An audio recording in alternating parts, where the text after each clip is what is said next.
श्री गुरु ग्रंथ साहिब जी की हजूरी विच जुड़ बैठे गुरु रूप साध संगत जी, सब तो पहला फतेह अर्ज करदा वाहेगुरु जी का खालसा वाहेगुरु जी की फतेह।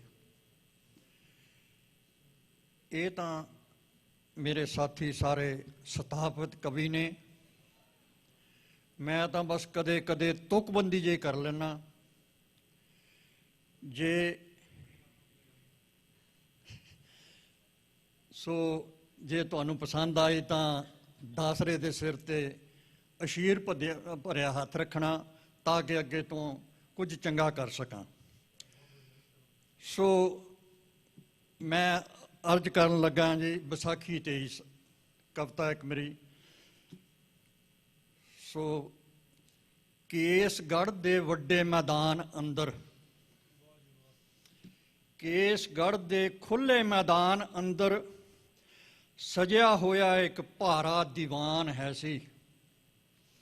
रागी बाणी दा कीर्तन मधुर करदे बैठे तख्त ते सोढ़ी सुल्तान है सी। संगत बाणी बिच मस्त हो झूम रही सी, लगदी कुदरत भी होई कुर्बान है सी। हवानियत वेखिया किते ना नजर आवे, बनिया जापे इंसान भगवान है सी। अचनचेत ही कीर्तन बंद होया, अचनचेत ही कीर्तन बंद होया। मारी उच्ची जही किसे ललकार है सी, नंगी लिश्क दी हथ तलवार लैके खड़े तख्त ते 10 अवतार है सी।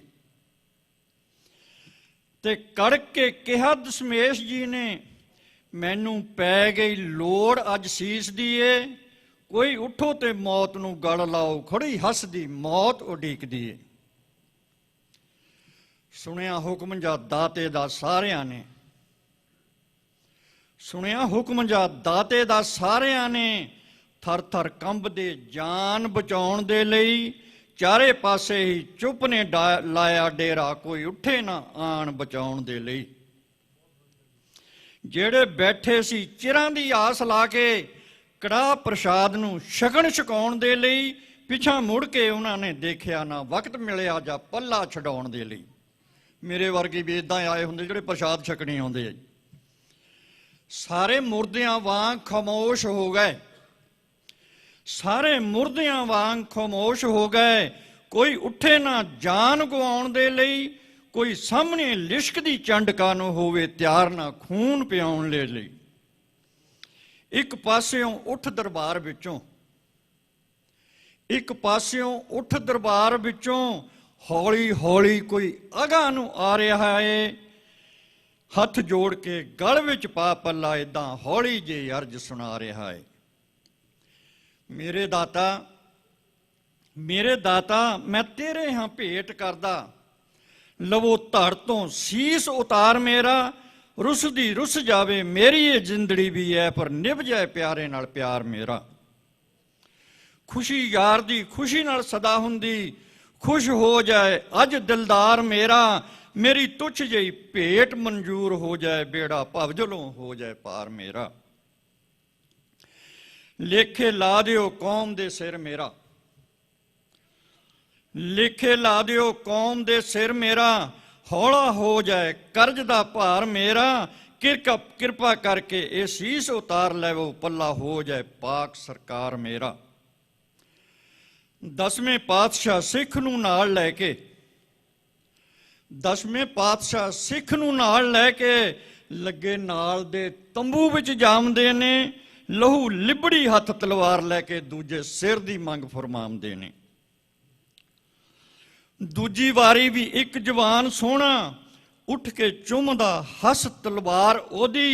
वारो वारी सी अपना आप दे के, 5 सिरां ने परख लई तार ओदी। 5 सिरां ने गुड्डी असमान चाड़ी, 5 सिरां ने गुड्डी असमान चाड़ी। डोलन दित्ती ना प्यार दी तंद ओना, मेर दाते दी मुड़ सुरजीत हो गए, कट लिया 84 दा पंध ओना। उन्हां 5 ताईं अमृत तैयार करके, उन्हां 5 ताईं अमृत तैयार करके नाले छकिया नाले छका दिता। ਆਪੇ ਗੁਰੂ ਤੇ ਆਪੇ ਹੀ ਹੋਇਆ ਚੇਲਾ, ਦੁਨੀਆ ਤਾਈਂ ਇਹ ਕੌਤਕ ਦਿਖਾ ਦਿੱਤਾ। ਕਈ ਚਿਰਾਂ ਤੋਂ ਵਕਤ ਦੇ ਫੜੇ ਹੋਇਆਂ ਅੱਜ ਵਕਤ ਔਰੰਗੇ ਨੂੰ ਪਾ ਦਿੱਤਾ। ਸਾਨੂੰ ਲਹੂ ਵਿੱਚ ਤਰਨ ਦਾ ਸ਼ੌਕ ਦਿੱਤਾ, ਹੱਕ ਹਿੱਕ ਕੱਢ ਕੇ ਮਰਨ ਦਾ ਚਾਅ ਦਿੱਤਾ। ਕਈ ਚਿਰਾਂ ਤੋਂ ਵਕਤ ਦੇ ਫੜੇ ਹੋਇਆਂ ਅੱਜ ਵਕਤ ਔਰੰਗੇ ਨੂੰ ਪਾ ਦਿੱਤਾ। ਸਾਨੂੰ ਲਹੂ ਵਿੱਚ ਤਰਨ ਦਾ ਸ਼ੌਕ ਦਿੱਤਾ, ਹਿੱਕ ਕੱਢ ਕੇ ਮਰਨ ਦਾ ਚਾਅ ਦਿੱਤਾ। ਅੰਮ੍ਰਿਤ ਛਕ ਕੇ ਸਿੱਖ ਤੋਂ ਸਿੰਘ ਹੋ ਗਏ, ਅੰਮ੍ਰਿਤ ਛਕ ਕੇ ਸਿੱਖ ਤੋਂ ਸਿੰਘ ਹੋ ਗਏ। ਐਸਾ ਇਸ਼ਕ ਦੀ ਭੱਠੀ ਵਿੱਚ ਤਾ ਦਿੱਤਾ, ਜੰਗ ਧਰਮ ਇਨਸਾਫ ਦਾ ਜਿੱਤਣ ਦੇ ਲਈ 1.25 ਲੱਖ ਨਾਲ ਕੱਲਾ ਲੜਾ ਦਿੱਤਾ। ਜਿਹੜਾ ਛਕਦਾ ਉਹਦੇ ਮੈਖਾਨੇ ਵਿੱਚੋਂ, ਜਿਹੜਾ ਛਕਦਾ ਉਹਦੇ ਮੈਖਾਨੇ ਵਿੱਚੋਂ ਆਪਣਾ ਆਪ ਉਹ ਸਦਾ ਲਈ ਭੁੱਲ ਜਾਂਦਾ। ਐਸੀ ਨਾਮ ਦੀ ਚੜ੍ਹੇ ਖੁਮਾਰੀ ਉਹਨੂੰ ਸੱਚੇ ਯਾਰ ਨੂੰ ਮਿਲਣ ਲਈ ਤੁੱਲ ਜਾਂਦਾ। ਦੰਦੇ ਆਰੀ ਦੇ ਕੁਝ ਨਹੀਂ ਕਰ ਸਕਦੇ, ਹੱਸ ਕੇ ਦੇਗ ਦੇ ਵਿੱਚ ਉਬਲ ਜਾਂਦਾ। ਖੈਰ ਯਾਰ ਦੇ ਦਰ ਤੋਂ ਮੰਗਣ ਦੇ ਲਈ ਕਾਸਾ ਖੋਪਰ ਦਾ ਫੜ ਕੇ ਠੁੱਲ ਜਾਂਦਾ। ਭਗਤੀ ਸਿਦਕ ਪ੍ਰੇਮ ਬਿਨ ਨਹੀਂ ਹੁੰਦੀ, ਭਗਤੀ ਸਿਦਕ ਪ੍ਰੇਮ ਬਿਨ ਨਹੀਂ ਹੁੰਦੀ। ਲੱਖਾਂ ਭਗਤ ਬੈ ਦੁਨੀਆ ਦੀ ਢੋਲ ਐਸਣ, ਸਤਨਾਮ ਸ਼੍ਰੀ ਵਾਹਿਗੁਰੂ ਜਪਣ ਬਦਲੇ ਹਾਰ ਪੁੱਤਾਂ ਦੇ ਮਾਵਾਂ ਪਰੋ ਲੈਸਣ। ਮਸਤ ਹਾਥੀ ਨੂੰ ਕਿਲੇ ਵੱਲ ਵੇਖ ਆਉਂਦਾ, ਬਣਿਆ ਸਿੰਘ ਜੋ ਉਹ ਹੀ ਰੋਕ ਸਕਦਾ। ਹਵਾ ਵਾਂਗਰਾਂ ਚੱਲਦਿਆਂ ਇੰਜਣਾਂ ਨੂੰ ਬ੍ਰੇਕਾਂ ਆਪਣੀ ਛਾਤੀ ਨਾਲ ਠੋਕ ਸਕਦਾ। ਬੀਬੀ ਸ਼ਰਨ ਕੌਰ ਜਿਹੀਆਂ ਬਹਾਦਰਾਂ ਨੂੰ ਰਾਹ ਜਾਂਦਿਆਂ ਕੋਈ ਨਹੀਂ ਟੋਕ ਸਕਦਾ। ਜਿਨ੍ਹਾਂ ਅਣਖ ਸੁਰਾਹੀ ਚੋਂ ਜਾਮ ਪੀਤਾ, ਵਿੰਗੀ ਉਹਨਾਂ ਦੀ ਕਰਨੀ ਕੋਈ ਨੋਕ ਸਕਦਾ। ਇਬਰਾਹੀਮਪੁਰੀ ਮਜ਼ਲੂਮਾਂ ਦੀ ਰੱਖਿਆ ਲਈ, ਇਬਰਾਹੀਮਪੁਰੀ ਮਜ਼ਲੂਮਾਂ ਦੀ ਰੱਖਿਆ ਲਈ ਸਦਾ ਪੁੱਠੀਆਂ ਖੱਲਾਂ ਲੁਹਾਵਦਾ ਏ। ਕਿਰਪਾਨ ਗਾਤਰੇ ਮੂੰਹ ਵਿੱਚ ਸੁਖਮਨੀਏ, ਤਾਈਓ ਸੰਤ ਸਿਪਾਹੀ ਅਖਵਾਮਦਾ ਏ, ਤਾਈਓ ਸੰਤ ਸਿਪਾਹੀ ਅਖਵਾਮਦਾ ਏ। ਸੋ ਇੰਨੀ ਮੇਰੀ ਕਵਿਤਾ ਸੀ। ਅਗਰ ਕੋਈ ਗਲਤੀ ਹੋਵੇ ਦਾਸਰੇ ਨੂੰ ਮੁਆਫ ਕਰਨਾ, ਜਿੰਨੀਆਂ ਗਲਤੀਆਂ ਮੇਰੀ ਝੋਲੀ ਵਿੱਚ ਪਾ ਦੇਣੀਆਂ, ਨਹੀਂ ਤਾਂ ਦਾਸਰੇ ਦੇ ਸਿਰ ਤੇ ਅਸੀਸ ਭਰਿਆ ਹੱਥ ਰੱਖ ਕੇ ਅੱਗੇ ਲਈ ਚੰਗਾ ਕਰਨ ਦਾ ਅਸੀਸ ਬਖਸ਼ਿਸ਼ ਕਰਨੀ। ਵਾਹਿਗੁਰੂ ਜੀ ਕਾ ਖਾਲਸਾ, ਵਾਹਿਗੁਰੂ ਜੀ ਕੀ ਫਤਿਹ। ਬੋਲੇ ਸੋ ਨਿਹਾਲ। ਸ੍ਰੀ ਅਕਾਲ। ਗੁਰੂ ਸਾਹਿਬ ਜੀ ਦਾ ਉਪਦੇਸ਼ ਹੈ ਕਿ ਕਹਿਣੀ ਅਤੇ ਕਥਨੀ ਵਿੱਚ ਖਾਲਸਾ ਪੱਕਾ ਹੋਵੇ, ਮਨ ਵਿੱਚ ਹੋਰ ਮੁਖ ਵਿੱਚ ਹੋਰ ਨਾ ਹੋਵੇ। ਸੱਚਾਈ ਤੇ ਚੱਲਣਾ ਨੇਕੀ ਅਤੇ ਧਰਮ ਦਾ ਕੰਮ ਹੈ। ਸੰਗਤ ਨੂੰ ਸ਼ਬਦ ਗਿਆਨ ਨਾਲ ਜੋੜਿਆ। ਖਾਲਸਾ ਗੁਰੂ ਦੇ ਸਨਮੁਖ ਹੋ ਕੇ ਅਰਦਾਸ ਕਰੇ, ਪਰਮਾਤਮਾ ਨਾਲ ਸਿੱਧਾ ਰਾਬਤਾ ਬਣਾਵੇ। ਗੁਰੂ ਸਾਹਿਬ ਜੀ ਨੇ ਖਾਲਸੇ ਨੂੰ ਮੁਕਤੀ ਦਾ ਹੱਕਦਾਰ ਬਣਾ ਦਿੱਤਾ। ਸਿੰਘਾਂ ਨੂੰ ਬੁਰਾਈਆਂ ਵਿਕਾਰਾਂ ਤੋਂ ਬਚਾ ਕੇ ਸ਼ਕਤੀ ਪ੍ਰਦਾਨ ਕਰਕੇ ਜ਼ੋਰਦਾਰ ਬਣਾ ਦਿੱਤਾ। ਗੁਰੂ ਸਾਹਿਬ ਜੀ ਨੇ ਉੱਤਮ ਉਪਦੇਸ਼ ਹੈ ਕਿ ਖਾਲਸਾ ਗੁਰੂ ਗ੍ਰੰਥ ਸਾਹਿਬ ਜੀ ਦੇ ਨਾਲ ਜੁੜੇ, ਸ਼ਬਦ ਰਾਹੀਂ ਗਿਆਨਵਾਨ ਬਣੇ, ਵਿਦਿਅਕ, ਅਧਿਆਤਮਕ, ਆਰਥਿਕ, ਰਾਜਨੀਤਿਕ ਅਤੇ ਵਿਹਾਰਕ ਵਿੱਚ ਸੂਝਵਾਨ ਬਣੇ। ਅੱਜ ਦਾ ਇਹ ਕਵੀ ਦਰਬਾਰ ਇੱਥੇ ਹੀ ਸਮਾਪਤ ਹੁੰਦਾ ਹੈ। ਸੰਗਤਾਂ ਅਤੇ ਪ੍ਰਬੰਧਕਾਂ ਦੇ ਧੰਨਵਾਦੀ ਹਾਂ ਜਿਨ੍ਹਾਂ ਨੇ ਸਾਨੂੰ ਸਮਾਂ ਦਿੱਤਾ। ਅੱਗੇ ਤੋਂ ਫੇਰ ਸੇਵਾ ਕਰਨ ਦਾ ਮੌਕਾ ਮਿਲੇਗਾ। ਵਾਹਿਗੁਰੂ ਜੀ ਕਾ ਖਾਲਸਾ, ਵਾਹਿਗੁਰੂ ਜੀ ਕੀ ਫਤਿਹ।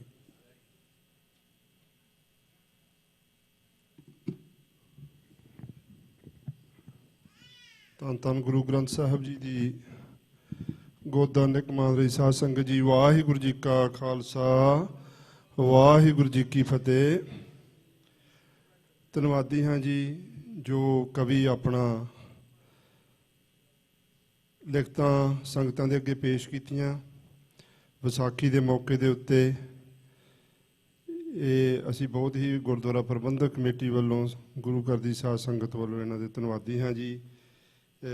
ਇਸ ਜੋ ਕਵੀ ਦਰਬਾਰ ਨੂੰ ਆਪਣੇ ਕੋਆਰਡੀਨੇਟ ਕਰਦੇ ਹਨ ਤਰਸੇਮ ਸਿੰਘ ਜੀ ਸੁਮਨ, ਉਹਨਾਂ ਦੇ ਧੰਨਵਾਦੀ ਹਾਂ।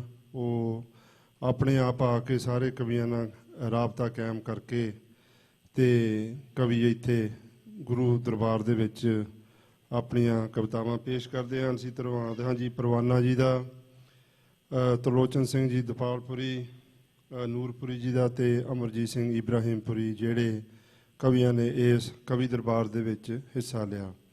ਸੋ ਬੇਨਤੀ ਹੈ ਵੀ ਅੱਗੇ ਤੋਂ ਵੀ ਇਸੇ ਤਰ੍ਹਾਂ ਹੀ ਹੋਰ ਵੱਧ ਚੜ੍ਹ ਕੇ ਤੁਸੀਂ ਤੇ ਹੋਰ ਬਾਕੀ ਦੇ ਕਵੀਆਂ ਨੂੰ ਆਰਗੇਨਾਈਜ਼ ਕਰਕੇ ਤੇ ਇੱਥੇ ਗੁਰੂ ਘਰ ਆਪਣੀਆਂ ਕਵਿਤਾਵਾਂ ਪੇਸ਼ ਕਰਨ।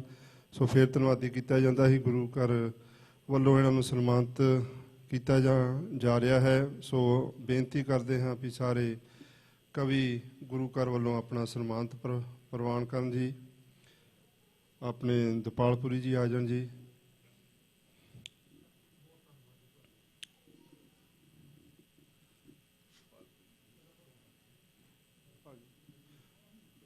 ਪਰਵਾਨਾ ਜੀ ਜੋ ਸਟੇਜ ਨੂੰ ਕੋਆਰਡੀਨੇਟ ਕਰ ਰਹੇ ਸੀ, ਉਹਨਾਂ ਨੂੰ ਬੇਨਤੀ ਹੈ ਵੀ ਬੋਲੇ ਸੋ ਨਿਹਾਲ।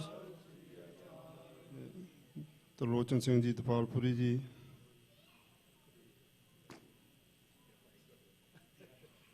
ਬੋਲੇ ਸੋ ਨਿਹਾਲ। ਆਪਣੇ ਨੂਰਪੁਰੀ ਜੀ।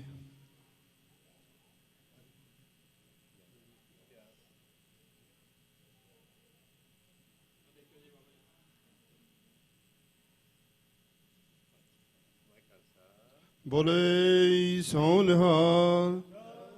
ਅਮਰਜੀਤ ਸਿੰਘ ਜੀ ਇਬਰਾਹਿਮਪੁਰੀ।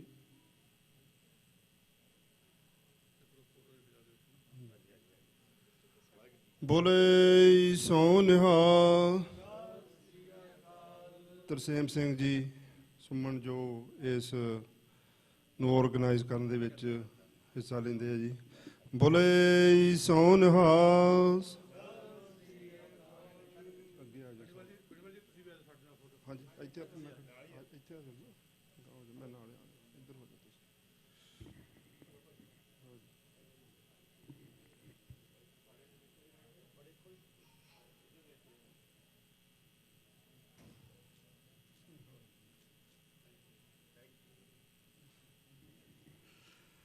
ਧੰਨਵਾਦ ਜੀ ਫਿਰ ਸਾਰੇ ਕਵੀਆਂ ਦਾ। ਮਹਾਰਾਜ ਕਿਰਪਾ ਕਰਨ, ਇਹਨਾਂ ਨੂੰ ਹੋਰ ਸਿੱਖ ਪੰਥ ਦੀ ਸੇਵਾ ਕਰਨ ਦਾ ਬਲ ਬਖਸ਼ਣ ਤੇ ਇਸੇ ਤਰ੍ਹਾਂ ਗੁਰੂ ਘਰ ਦੀ ਸੇਵਾ ਕਰਦੇ ਰਹਿਣ। ਗੁਰਪੂਰਾ ਜਿਨ ਸਿਮਰਿਆ ਸੇ ਭਏ ਨਿਹਾਲ। ਨਾਨਕ ਨਾਮ ਆਰਾਧਨਾ ਕਾਰਜ ਆਵੈ ਰਾਸ। ਡੰਡੋਤ ਬੰਦਨ ਅਨਿਕ ਵਾਰ ਸਰਬ ਕਲਾ ਸਮਰੱਥ। ਡੋਲਨ ਤੇ ਰਾਖੋ ਪ੍ਰਭੂ ਨਾਨਕ ਦੇ ਕਰ ਹੱਥ। ਪਰਮ ਸਨਮਾਨਯੋਗ ਸਤਿਗੁਰੂ ਗੁਰੂ ਗ੍ਰੰਥ ਸਾਹਿਬ ਮਹਾਰਾਜ ਜੀ ਦੀ ਹਜ਼ੂਰੀ ਵਿੱਚ ਅੰਮ੍ਰਿਤ ਵੇਲੇ ਤੋਂ ਸਜੇ ਹੋਏ ਇਸ ਗੁਰਮਤਿ ਦੀਵਾਨ ਦੀ ਆਪ ਜੀ ਹਾਜ਼ਰੀ ਭਰ ਰਹੇ ਹੋ ਔਰ ਇਸ ਅਸਥਾਨ ਤੇ ਰੋਜ਼ਾਨਾ ਸਤਿਗੁਰੂ ਜੋ ਅੰਮ੍ਰਿਤ ਵੇਲੇ ਸ਼ਬਦ ਹੁਕਮ ਰੂਪ ਬਖਸ਼ਦੇ ਨੇ ਉਸ ਦੀ ਵਿਚਾਰ ਆਪ ਜੀ ਸਰਵਣ ਕਰਦੇ ਹੋ। ਹੁਣੇ ਹੀ ਸਤਿਗੁਰਾਂ ਜੀ ਦੀ ਆਸ਼ਾ ਕੀ ਵਾਰ ਦੇ ਕੀਰਤਨ ਤੋਂ ਉਪਰੰਤ ਅਰਦਾਸ ਔਰ ਸਨਮਾਨਯੋਗ ਭਾਈ ਮਨਮੋਹਨ ਸਿੰਘ ਜੀ ਨੇ ਅੱਜ ਦਾ ਪਾਵਨ ਪਵਿੱਤਰ ਸਤਿਗੁਰਾਂ ਦਾ ਹੁਕਮ ਸਾਨੂੰ ਸਰਵਣ ਕਰਾਇਆ ਹੈ। ਇਹ ਪਾਵਨ ਪਵਿੱਤਰ ਅੰਮ੍ਰਿਤ ਬਚਨ ਵਡਹੰਸ ਰਾਗ ਵਿੱਚ ਗੁਰੂ ਰਾਮਦਾਸ ਦੀ ਉਚਾਰਨ ਕੀਤੀ ਹੋਈ ਵਾਰ ਹੈ ਤੇ ਸਤਿਗੁਰਾਂ ਦੀ ਇਸ ਵਾਰ ਦੀ 19ਵੀਂ ਪੌੜੀ ਨਾਲ ਜੋ 2 ਸ਼ਲੋਕ ਦਰਜ ਨੇ ਇਹ ਸਤਿਗੁਰੂ ਨੇ ਸਾਨੂੰ ਹੁਕਮ ਰੂਪ ਦਿੱਤੇ। ਆਓ ਸਮੇਂ ਦੇ ਅੰਦਰ ਰਹਿ ਕੇ, ਕਿਉਂਕਿ ਅੱਜ ਸਪਤਾਹਿਕ ਹਫਤਾਵਾਰੀ ਦੀਵਾਨ ਹੈ, ਸਾਰੀਆਂ ਸੰਗਤਾਂ ਨੇ ਕੀਰਤਨੀਏ ਗੁਰਮੁਖ ਪਿਆਰੇ ਵਿਚਾਰਵਾਨਾਂ ਤੋਂ ਵਿਚਾਰ ਕੀਰਤਨ ਸਰਵਣ ਕੀਤਾ ਕਰਨਾ ਹੈ। ਸਮੇਂ ਵਿੱਚ ਰਹਿਣਾ ਅਤ ਲਾਜ਼ਮੀ ਹੈ। ਅੱਜ ਵਿਚਾਰ ਦੀ ਆਰੰਭਤਾ ਤੋਂ ਪਹਿਲਾਂ ਗੁਰੂ ਬਖਸ਼ੀ ਫਤਿਹ ਸਵੀਕਾਰ ਕਰੋ ਜੀ। ਵਾਹਿਗੁਰੂ ਜੀ ਕਾ ਖਾਲਸਾ, ਵਾਹਿਗੁਰੂ ਜੀ ਕੀ ਫਤਿਹ। ਮੈਂ ਪਿਛਲੇ ਦਿਨੀ ਵੀ ਇੱਕ ਅਰਜ਼ ਕੀਤੀ ਸੀ ਕਿ ਗੁਰੂ ਗ੍ਰੰਥ ਸਾਹਿਬ ਦੇ ਅੰਦਰ 22 ਵਾਰਾਂ ਨੇ ਤੇ ਵਾਰ ਦਾ ਸੰਬੰਧ ਜਿਹੜਾ ਹੈ ਕਵਿਤਾ ਵਿੱਚ ਉਹ ਸਿਰਫ ਪੌੜੀ ਨਾਲ ਹੁੰਦਾ ਹੈ, ਕਿਉਂਕਿ ਉਹ ਕਹਿ ਲਓ ਪੌੜੀਆਂ ਦੀ ਬੰਤਰ ਹੀ ਵਾਰ ਹੈ ਜਾਂ ਵਾਰ ਦੀ ਬੰਤਰ ਪੌੜੀਆਂ ਹੁੰਦੀਆਂ ਨੇ। ਪਰ ਇਹ ਸਤਿਗੁਰਾਂ ਨੇ ਇੱਕ ਬਖਸ਼ਿਸ਼ ਕੀਤੀ ਸਾਡੇ ਤੇ ਜੀ। ਉਹਨਾਂ ਨੇ ਇਹਨਾਂ 22 ਵਾਰਾਂ ਵਿੱਚੋਂ 20 ਵਾਰਾਂ ਉਹਨਾਂ ਦੀਆਂ ਪੌੜੀਆਂ ਦੇ ਨਾਲ ਸ਼ਲੋਕ ਵੀ ਦਰਜ ਕਰ ਦਿੱਤੇ। ਹੁਣ ਜਿਵੇਂ ਮੈਂ ਉਦੋਂ ਕਿਹਾ ਸੀ ਆਸਾ ਕੀ ਵਾਰ ਹੈ, ਉਸ ਨਾਲ ਗੁਰੂ ਅੰਗਦ ਦੇਵ ਦੇ ਵੀ ਸ਼ਲੋਕ ਨੇ, ਪਰ ਵਾਰ ਤਾਂ ਗੁਰੂ ਨਾਨਕ ਸਾਹਿਬ ਦੀ ਹੈ ਨਾ। ਹਾਂ, ਜੈਤ ਸਰੀ ਕੀ ਵਾਰ ਹੈ ਜਿਹਦੇ ਵਿੱਚ ਪੌੜੀਆਂ ਵੀ ਗੁਰੂ ਅਰਜੁਨ ਦੇਵ ਦੀਆਂ ਨੇ ਤੇ ਸ਼ਲੋਕ ਵੀ ਗੁਰੂ ਅਰਜੁਨ ਦੇਵ ਜੀ ਦੇ ਨੇ। ਅਸੀਂ ਪੜ੍ਹਦੇ ਹਾਂ ਜੈਤ ਸਰੀ ਕੀ ਵਾਰ ਮਹੱਲਾ ਪੰਜਵਾਂ, ਵਾਰ ਸ਼ਲੋਕਾਂ ਨਾਲ। ਇਹਦਾ ਮਤਲਬ ਗੁਰੂ ਅਰਜੁਨ ਸਾਹਿਬ ਨੇ ਪੌੜੀਆਂ, ਇਹ ਜਿਹੜੀ ਜਿੰਨੀ ਸੰਪਾਦਨਾ ਅਸੀਂ ਦਰਸ਼ਨ ਕਰ ਰਹੇ ਹਾਂ ਗੁਰੂ ਅਰਜੁਨ ਦੇਵ ਜੀ ਨੇ ਕਿਰਪਾ ਕੀਤੀ ਹੈ। ਉਂਝ ਵਾਰ ਦੀ ਗਾਇਕੀ ਦਾ ਸੰਬੰਧ ਢਾਡੀਆਂ ਨਾਲ ਹੁੰਦਾ ਹੈ। ਆਪ ਨੂੰ ਪਤਾ ਹੈ ਢਾਡੀ ਵਾਰ ਗਾਉਂਦੇ ਨੇ ਸਰੰਗੀ ਤੇ ਢੱਡ ਤੇ। ਦੂਸਰੀ ਗੱਲ, ਜਿਹੜੀ ਇਹ 22 ਵਾਰਾਂ ਨੇ ਇਹਨਾਂ ਨਾਲ 9 ਧੁਨੀਆਂ ਨੇ, 9 ਤਰਜਾਂ ਨੇ। ਜਿਵੇਂ ਟੁੰਡੇ ਅਸ ਰਾਜੇ ਕੀ ਧੁਨੀ, ਮੈਂ ਬੇਨਤੀ ਕਰਾਂ ਅੱਜ ਤੱਕ ਉਹ ਲੱਭੀ ਨਹੀਂ। ਸੱਚੀ ਜੇ ਭਾਈ ਸਾਹਿਬ ਕੀਰਤਨ ਕਰ ਰਹੇ ਉਹ ਧੁਨੀਆਂ ਤਰਜਾਂ ਲੱਭਦੀਆਂ ਨਹੀਂ। ਪਰ ਇਹ 9 ਦੀਆਂ 9 ਧੁਨੀਆਂ ਜਿਹੜੀਆਂ ਨੇ ਨਾ ਜੀ, ਇਹ ਗੁਰੂ ਹਰਗੋਬਿੰਦ ਸਾਹਿਬ ਤੇ ਵੇਲੇ ਜਿੱਥੇ ਅਕਾਲ ਤਖਤ ਸਾਹਿਬ ਹੈ ਇਹਦੇ ਸਾਹਮਣੇ ਗੁਰੂ ਘਰ ਦੇ ਪਹਿਲੇ 2 ਢਾਡੀ ਭਾਈ ਨੱਥਾ ਤੇ ਭਾਈ ਅਬਦੁੱਲਾ ਜੀ, ਜਿਨ੍ਹਾਂ ਦਾ ਪਿੰਡ ਸੁਰ ਸਿੰਘ ਹੈ, ਸੁਰ ਸਿੰਘ ਸੀ। ਇਹਨਾਂ ਦੋਨਾਂ ਭਰਾਵਾਂ ਨੇ 2 ਮਹੀਨਿਆਂ ਵਿੱਚ 22 ਦੀਆਂ 22 ਵਾਰਾਂ ਤੇ 9 ਧੁਨੀਆਂ ਸਮੇਤ ਗੁਰੂ ਹਰਗੋਬਿੰਦ ਸਾਹਿਬ ਨੂੰ ਨਾ ਵਾਰਾਂ ਸੁਣਾਈਆਂ ਸਨ, ਖਲੋ ਕੇ ਸਰੰਗੀ ਨਾਲ ਤੇ ਢੱਡ ਨਾਲ। ਮਹਾਰਾਜ ਇੰਨੇ ਪ੍ਰਸੰਨ ਹੋਏ ਸਨ ਇਹਨਾਂ ਦੀ ਗਾਇਕੀ ਤੋਂ ਕਿ ਸਤਿਗੁਰਾਂ ਨੇ ਇੱਕ ਹਾਥੀ ਇਹਨਾਂ ਨੂੰ ਅਸਵਾਰੀ ਵਾਸਤੇ ਦਿੱਤਾ ਸੀ। ਪਰ ਇਹ ਗੱਲ ਵੱਖਰੀ ਵੀ ਉਹਨਾਂ ਵਾਪਿਸ ਕਰ ਦਿੱਤਾ ਕਿ ਮਹਾਰਾਜ ਇਹ ਆਪ ਜੀ ਨੂੰ ਸ਼ੋਭਦਾ ਹੈ। ਤੇ ਮੈਂ ਫਿਰ ਬੇਨਤੀ ਕਰਾਂਗਾ ਕਿ ਗੁਰੂ ਗ੍ਰੰਥ ਸਾਹਿਬ ਵਿੱਚ ਇੰਨੀ ਕੁ ਸੰਗੀਤ ਭਰਿਆ ਪਿਆ ਪਿਆਰਿਓ, ਇਹਦਾ ਥਾਂ ਹੀ ਕੋਈ ਨਹੀਂ। ਰਾਤੀ ਸੋਹਿਲਾ ਸਾਹਿਬ ਜੀ ਦੀ ਵਿਚਾਰ ਕਰਦਿਆਂ ਮੈਂ ਕਿਹਾ ਗੌੜੀ ਤੇ ਦੀਪਕੀ ਦੋਨੋਂ ਰਾਗ ਇਕੱਠੇ ਨੇ। ਭਾਵੇਂ ਕਿ ਪਾਠ ਅਸੀਂ ਸਾਰੇ ਕਰਨੇ ਆ, ਜਦੋਂ ਜਗਿਆਸੂ ਸੁਣਨ ਵਾਲਾ ਹੋਵੇ ਤੁਹਾਡੀ ਕੀਤੀ ਹੋਈ ਮਿਹਨਤ ਨੂੰ ਭਾਗ ਲੱਗਦਾ ਤੇ ਦਿਲ ਵੀ ਕਰਦਾ ਬੰਦਾ ਹੋਰ ਮਿਹਨਤ ਕਰੇ। ਇਸ ਤਰ੍ਹਾਂ ਹੀ ਨਾ ਜੀ। ਤੇ ਜੇ ਅੱਗੇ ਇਹ ਨਫ਼ਰਤ ਨਾ ਸਮਝੋ ਸੰਗਤ ਪ੍ਰਤੀ, ਜੇ ਅੱਗੇ ਸੁਣਨ ਵਾਲਾ ਉਹ ਲੈਵਲ ਹੀ ਨਹੀਂ ਆਪਾਂ ਰੱਖਿਆ, ਉਹ ਪੱਧਰ ਹੀ ਨਹੀਂ ਰੱਖਿਆ। ਅੱਜ ਤੱਕ ਵੇਖੋ, ਮੈਂ ਫਿਰ ਬੇਨਤੀ ਕਰਾਂਗਾ, ਕਥਾਵਾਚਕਤਾ ਜਾਣਦੇ ਹੋਣਗੇ, ਆਮ ਸਿੱਖ ਨੂੰ ਇਹ ਵੀ ਪਤਾ ਨਹੀਂ ਵੀ ਗੁਰੂ ਗ੍ਰੰਥ ਸਾਹਿਬ ਸਾਰੇ ਦਾ ਢਾਂਚਾ ਕਿਸ ਤਰ੍ਹਾਂ ਹੈ, ਇਹ ਕੀ ਕੁਛ ਮਹਾਰਾਜ ਨੇ ਲਿਖਿਆ ਹੈ, ਕਿੰਨੇ ਰਾਗ ਨੇ। ਫਿਰ ਆਪਾਂ ਕਹਾਂਗੇ ਜੀ ਇਹ ਸੰਬੰਧ ਰਾਗੀਆਂ ਕੀਰਤਨੀਆਂ ਨਾਲ। ਉਹ ਨਹੀਂ, ਗੁਰਸਿੱਖੋ ਇਹਨੂੰ ਰਾਗੀਆਂ ਕੀਰਤਨੀਆਂ ਪ੍ਰਚਾਰਕਾਂ ਨਾਲ ਮਤ ਜੋੜੋ। ਇਹਦਾ ਸੰਬੰਧ ਸਾਡੀ ਆਤਮਾ ਨਾਲ ਹੈ, ਇਹਦਾ ਸੰਬੰਧ ਸਾਡੇ ਅੰਤਰ ਦੇ ਉਧਾਰ ਨਾਲ ਹੈ। ਉਧਾਰ ਕੇਵਲ ਬਾਣੀ ਕਰ ਸਕਦੀ ਤੇ ਬਾਣੀ ਬਾਰੇ ਸਮਝਣਾ ਸਭ ਲਈ ਜ਼ਰੂਰੀ ਹੈ। ਆਪ ਰੋਜ਼ ਪੜ੍ਹਦੇ ਹੋ, ਥਾਲ ਵਿੱਚ 3 ਵਸਤੂ ਪਈਓ, ਸਤ ਸੰਤੋਖ ਵਿਚਾਰੋ, ਅੰਮ੍ਰਿਤ ਨਾਮ ਠਾਕੁਰ ਕਾ ਭਇਓ, ਜਿਸ ਕਾ ਸਬਸ ਆਧਾਰੋ। ਇੱਥੇ ਯਾਦ ਰੱਖਿਓ, ਜਿਸ ਕਾ ਸਬਸ ਆਧਾਰੋ। ਇਹ ਸਭ ਦਾ ਆਧਾਰ ਹੈ ਕੇਵਲ। ਚਲੋ ਪ੍ਰਮਾਤਮਾ ਨੇ ਸਾਡੇ ਰਿਜ਼ਕ ਇਸ ਤਰ੍ਹਾਂ ਲਿਖ ਦਿੱਤਾ, ਮੱਥੇ ਸਾਡੇ ਲਿਖ ਦਿੱਤਾ, ਆਪਾਂ ਇਹਨੂੰ ਮੰਨੀਏ। ਕੀਰਤਨ ਕਥਾ ਮੈਂ ਥੋੜਾ ਵਿਸ਼ਾ ਇਸ ਕਰਕੇ ਵੀ ਇਹ ਬਹੁਤ ਕੁਝ ਗੁਰੂ ਗ੍ਰੰਥ ਸਾਹਿਬ ਪਿਆ ਖਜ਼ਾਨਾ। ਇਹ ਸਭ ਦਾ ਆਧਾਰ ਹੈ। ਜੇ ਕੋ ਖਾਵੇ ਜੇ ਕੋ ਪੁੰਚੈ ਤਿਸ ਕਾ ਹੋਏ ਉਧਾਰੋ। ਪਰ ਜੇ ਕੋਈ ਕਹੇ ਨਹੀਂ ਜੀ ਇਹ ਸਾਡਾ ਕੰਮ ਨਹੀਂ, ਮਹਾਰਾਜ ਕਹਿੰਦੇ ਇਹ ਵਸਤ ਤਜੀ ਨਾ ਜਾਈ, ਇਹਨੂੰ ਛੱਡ ਨਾ ਹੋ, ਇਗਨੋਰ ਨਾ ਕਰ, ਨਿਤ ਨਿਤ ਰੱਖ ਉਰ ਧਾਰੋ, ਇਹਨੂੰ ਰੋਜ਼ ਧਾਰਨ ਕਰ। ਮੈਂ ਬੇਨਤੀ ਕਰਾਂ, ਅੱਜ ਸਤਿਗੁਰਾਂ ਨੇ 19ਵੀਂ ਪੌੜੀ ਹੈ ਤੇ ਇਹਦੇ ਨਾਲ 2 ਸ਼ਲੋਕ ਨੇ। ਸ਼ਲੋਕ ਗੁਰੂ ਅਮਰਦਾਸ ਜੀ ਦੇ ਨੇ। ਬਚਨ ਸ਼ੁਰੂ ਹੁੰਦਾ ਹੈ ਸ਼ਲੋਕ ਮਹਲਾ ਤੀਜਾ। ਇਹਦਾ ਮਤਲਬ ਤੀਸਰੇ ਸਤਿਗੁਰੂ ਗੁਰੂ ਅਮਰਦਾਸ ਦੀ ਰਚਨਾ ਤੋਂ ਉਚਾਰਨ ਕੀਤਾ ਹੋਇਆ ਇਹ ਸ਼ਲੋਕ ਹੈ। ਮਨ ਹਠ ਕਿਨੈ ਨਾ ਪਾਇਓ, ਸਭ ਥੱਕੇ ਕਰਮ ਕਮਾਏ। ਮਨ ਹਟ ਦਾ ਲਫ਼ਜ਼ੀ ਅਰਥ ਹੁੰਦਾ ਹੈ ਆਪਣੇ ਮਨ ਦੀ ਜਿੱਦ। ਇਸ ਨੂੰ ਬੇਨਤੀ ਸੁਣਿਓ, ਹੱਠ ਕਰਨਾ।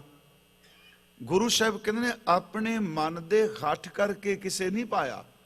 ਜੇ ਮੰਨ ਲਓ ਕੋਈ ਜਿੱਦ ਕਰਕੇ ਮਨ ਹੱਠ ਕਰਕੇ ਕਹਿੰਦਾ ਨਹੀਂ ਜੀ ਮੈਂ ਤਾਂ ਪਾਣੀ 'ਚ ਹੀ ਖਲੋਤੇ ਰਹਿਣਾ, ਮੈਂ ਤਾਂ ਧੂਣੀ ਦਵਾਈ ਰੱਖਣੀ ਹੈ ਜੀ, ਮੈਂ ਤਾਂ ਜੀ ਪੁੱਠੇ ਲਟਕੇ ਰਹਿਣਾ। ਕੁੰਭ ਦੇ ਮੇਲੇ ਤੇ ਅਜੇ ਵੀ ਕਈ ਬੰਦੇ ਐਸੇ ਮਨ ਹੱਠੀ ਮਿਲਦੇ ਨੇ, ਇਹਨੂੰ ਨਿੰਦਿਆ 'ਚ ਨਾ ਲਿਜਾਇਓ। ਇੱਕ ਬਾਬਾ ਮੈਂ ਉੱਥੇ ਦੇਖਿਆ ਜੀ, ਪੜ੍ਹਿਆ ਮੈਂ ਉਹਦੇ ਬਾਰੇ, ਉਹ 12-13 ਸਾਲ ਤੋਂ ਆਪਣੀ ਬਾਂਹ ਹੀ ਖੜੀ ਕਰੀ ਬੈਠਾ ਹੈ। ਇਹ ਕੀ ਹੈ? ਇਹ ਮਨ ਹੱਟ ਹੈ ਨਾ। ਕੋਈ ਬੰਦਾ ਇੱਕ ਲਾਤੇ ਖਲੋਤਾ ਹੈ। ਗੁਰੂ ਸਾਹਿਬ ਕਹਿੰਦੇ ਨੇ ਇਹੋ ਜਿਹੀਆਂ ਆਪ ਉਦਰੀਆਂ ਗੱਲਾਂ ਨਾ ਕਰੋ। ਇਹੋ ਜਿਹਾ ਮਨ ਹੱਠ ਮਨ ਦੀਆਂ ਜਿੱਦਾਂ ਦੇ ਨਾਲ ਕਦੀ ਰੱਬ ਮਿਲਦਾ? ਅਗਲੀ ਗੱਲ ਹੋਰ, ਗੁਰੂ ਸਾਹਿਬ ਨੇ ਵੀ ਕਿਹਾ ਵੀ ਹੱਠੀਆਂ ਦਾ ਧਿਆਨ ਧਰੋ। ਆਪ ਹੁਣੇ ਅਰਦਾਸ ਕੀਤੀ ਭਾਈ ਸਾਹਿਬ ਨੇ ਕਿ ਪੰਜਾਂ ਪਿਆਰਿਆਂ 4 ਸਾਹਿਬਜ਼ਾਦਿਆਂ 40 ਮੁਕਤਿਆਂ ਹੱਠੀਆਂ ਜਪੀਆਂ ਤਪੀਆਂ ਤੇ ਇੱਥੇ ਕਿਹਾ ਮਨ ਹੱਟ ਕੇ ਨਾ ਪਾਇਓ। ਉਹ ਹੱਠੀ ਕਿਹੜੇ ਨੇ? ਹਾਂ, ਆਪ ਫਿਰ ਸੁਣਿਓ, ਆਪ ਹੁਦਰਾਪਨ, ਗੁਰੂ ਤੋਂ ਬਿਨਾ ਮਨ ਹੱਟ ਕਰਨਾ, ਆਪਣੀ ਮਰਜ਼ੀ ਨਾਲ ਆਪਣੇ ਕਰਮ ਬਣਾ ਲੈਣੇ ਵੀ ਆਹ ਮੈਂ ਕਰਨਾ ਹੀ ਕਰਨਾ, ਮੇਰੀ ਜਿੱਦ ਹੈ ਜੀ, ਮੈਂ ਆਹ ਨਹੀਂ ਖਾਣਾ, ਆਹ ਨਹੀਂ ਪੀਣਾ, ਮੈਂ ਇਸ ਤਰ੍ਹਾਂ ਤੁਹਾਨੂੰ ਰੱਖਣਾ। ਗੁਰੂ ਜੀ ਕਹਿੰਦੇ ਆ ਇਹ ਮਨ ਹੱਠ ਨਾ ਕਰ। ਜੇ ਹੱਠ ਹੀ ਕਰਨਾ ਹੈ, ਜਿੱਦ ਹੀ ਕਰਨੀ ਹੈ, ਤੇ ਮਨ ਨੂੰ ਕਹੋ ਜਿੰਨੇ ਮਰਜ਼ੀ ਤੂੰ ਪਾਸੇ ਭੱਜ, ਮੈਂ ਅੰਮ੍ਰਿਤ ਵੇਲੇ ਉੱਠ ਕੇ ਨਿਤਨੇਮ ਕਰਨਾ ਹੀ ਕਰਨਾ ਹੈ। ਹੱਠ ਤੋਂ ਬਿਨਾਂ ਹੋ ਸਕਦਾ ਹੈ ਜੀ? ਮੈਂ ਇੱਕ ਦਿਨ ਬੇਨਤੀ ਕੀਤੀ ਸੀ ਜੀ, ਵੈਸੇ ਤਾਂ ਚਾਹੀਦਾ ਮਹੀਨੇ 'ਚ ਬੰਦਾ ਇੱਕ ਦਿਨ ਪੂਰਾ ਕੱਢੇ, ਸਾਲ 'ਚ ਇੱਕ ਹਫ਼ਤਾ ਕੱਢੇ। ਆਪਾਂ ਕਹਾਂਗੇ ਜੀ ਰੋਜ਼ ਨਿਤਨੇਮ ਕਰਨੇ ਆ, ਚੰਗੀ ਗੱਲ ਹੈ। ਨਿਤਨੇਮ ਹੁੰਦਾ, ਸਿਮਰਨ ਹੁੰਦਾ, ਕੀਰਤਨ ਦਾ, ਮਨ ਬੜੇ ਖੁਲਾਰੇ ਲੈਂਦਾ। ਇੱਥੇ ਇਹ ਵੀ ਸਵਾਦ ਲੈ ਲੈਂਦਾ, ਬਾਹਰ ਫਿਰ ਘੁੰਮ ਫਿਰ ਕੇ ਅੱਖਾਂ ਨਾਲ ਦੇਖਦਾ ਵੀ, ਇਹ ਖਬਰਾਂ ਵੀ ਸੁਣ ਲੈਂਦਾ। ਤੇ ਜੇ ਮੰਨ ਲਓ ਆਪਾਂ ਸਭ ਕੁਝ ਕੱਟ ਕਰ ਦਈਏ, ਇੱਕ ਦਿਨ ਲਈ ਮੈਂ ਕਹਿ ਰਿਹਾ, ਆਪਣੇ ਲਈ ਜੀਏ, ਨਾ ਟੀਵੀ, ਨਾ ਮੋਬਾਈਲ, ਨਾ ਫੋਨ, ਨਾ ਪਰਿਵਾਰ ਦਾ ਕੋਈ ਜੀ। ਹੁਣ ਇਹ ਵੀ ਨਾ ਸਮਝਿਓ ਵੀ ਇਹ ਤਾਂ ਗੁਰਮਤ ਹੈ ਨਹੀਂ। ਉਹ ਗੁਰਮੁਖੋ ਯਾਦ ਰੱਖਿਓ, ਆਪਣੇ ਮਨ ਨੂੰ ਸਾਧਣ ਵਾਸਤੇ ਸਾਧਨਾ ਬਹੁਤ ਜ਼ਰੂਰੀ ਹੈ। ਮਨ ਦੀ ਫੋਟੋ ਤਾਂ ਪਤਾ ਹੀ ਉਦੋਂ ਲੱਗਦੀ ਜਦੋਂ ਬੰਦਾ ਇਕੱਲਾ ਕਮਰੇ 'ਚ ਬੈਠਾ ਹੁੰਦਾ ਹੈ। 4 ਬੰਦਿਆਂ 'ਚ ਬੈਠਾ ਹੋਇਆ ਤਾਂ ਪਰਦੇ ਪਾ ਕੇ ਜਿੰਦਾ। ਕਿਤੇ ਬੰਦਾ ਇੱਕ ਦਿਨ ਅੰਮ੍ਰਿਤ ਵੇਲੇ ਤੋਂ ਲੈ ਕੇ ਦੂਜੇ ਅੰਮ੍ਰਿਤ ਵੇਲੇ ਤੱਕ ਆਪਣਾ ਨੇਮ ਮਿੱਥ ਕੇ ਆਪਣਾ ਨੇਮ ਨਿਭਾਏ। ਗੁਰਮੁਖੋ ਯਾਦ ਰੱਖਿਓ, ਸੱਚੇ ਮਾਰਗ ਤੇ ਵੀ ਮਨ ਨੂੰ ਸਾਧਨ ਵਾਸਤੇ ਹੱਠ ਚਾਹੀਦਾ ਹੈ, ਪਰ ਇਹ ਉਹ ਮਨ ਹੱਠ ਹੈ ਜਿਹੜਾ ਆਪ ਹੁਦਰਾਪਨ ਹੈ, ਮਨਮੁਖਤਾਈ ਵਾਲੇ ਕਰਮ ਨੇ। ਇਹਨੂੰ ਸਤਿਗੁਰੂ ਕਹਿ ਰਹੇ ਨੇ ਮਨ ਹੱਠ ਕਿਨੈ ਨਾ ਪਾਇਓ। ਮਨ ਹੱਠ ਕਰਕੇ, ਮਨਮੁਖਤਾ ਵਾਲੀ ਜਿੱਦ ਕਰਕੇ ਕਿਨੈ ਨਾ ਪਾਇਓ। ਇੱਥੇ ਨੰਨੇ ਨੂੰ ਕੰਨਾ ਸਤਿਗੁਰਾਂ ਨੇ ਨਹੀਂ ਲਾਇਆ, ਇਹ ਲਘੂ ਹੈ, ਇਹਨੂੰ ਕਦੀ ਦੀਰਘ ਨਹੀਂ ਬੋਲਣਾ। ਕੰਨਾ ਲਾ ਕੇ ਦੀਰਘ ਹੋ ਜਾਂਦਾ। ਮਨ ਹੱਠ ਕਰਕੇ ਗੁਰੂ ਅਮਰਦਾਸ ਜੀ ਕਹਿੰਦੇ ਕਿਸੇ ਨੇ ਨਹੀਂ ਪਾਇਆ, ਸਭ ਥੱਕੇ ਕਰਮ ਕਮਾਏ। ਮਨ ਹੱਠ ਦੇ ਕਰਮ ਕਰ ਕਰਕੇ ਲੋਕ ਥੱਕ ਗਏ ਆ, ਉਹਨਾਂ ਦੇ ਸਰੀਰ ਜਿਹੜੇ ਨੇ ਉਹ ਥੱਕ ਗਏ ਆ।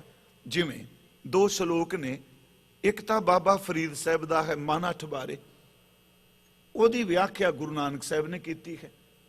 ਉਹ ਸ਼ਲੋਕ ਹੈ ਕਿ ਤਨ ਤਪੈ ਤੰਦੂਰ ਜਿਉ ਬਾਲਣ ਖੱਡ ਬਲਨ, ਕਿ ਮੇਰਾ ਤਨ ਤਨੂਰ ਦੀ ਤਰ੍ਹਾਂ ਤਪਦਾ ਹੈ ਤੇ ਖੱਡੀਆਂ ਬਾਲਣ ਦੀ ਤਰ੍ਹਾਂ ਮੱਚਦੀਆਂ ਪਈਆਂ ਨੇ।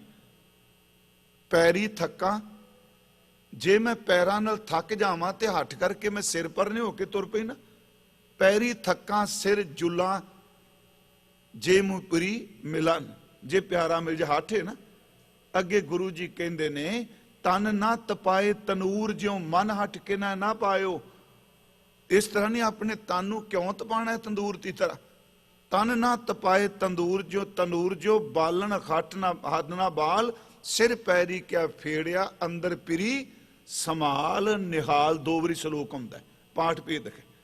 ਇੱਥੇ ਗੁਰੂ ਜੀ ਕਹਿ ਰਹੇ ਨੇ ਮਨ ਹਟ ਕਰਕੇ। ਹੁਣ ਵੇਖੋ ਕਈ ਸ਼ਬਦ ਐਸੇ ਨੇ, ਕਈ ਬੰਦੇ ਹਟ ਕਰਦੇ ਮੈਂ ਕੱਪੜੇ ਨਹੀਂ ਪਾਣੇ ਤਨ ਤੇ।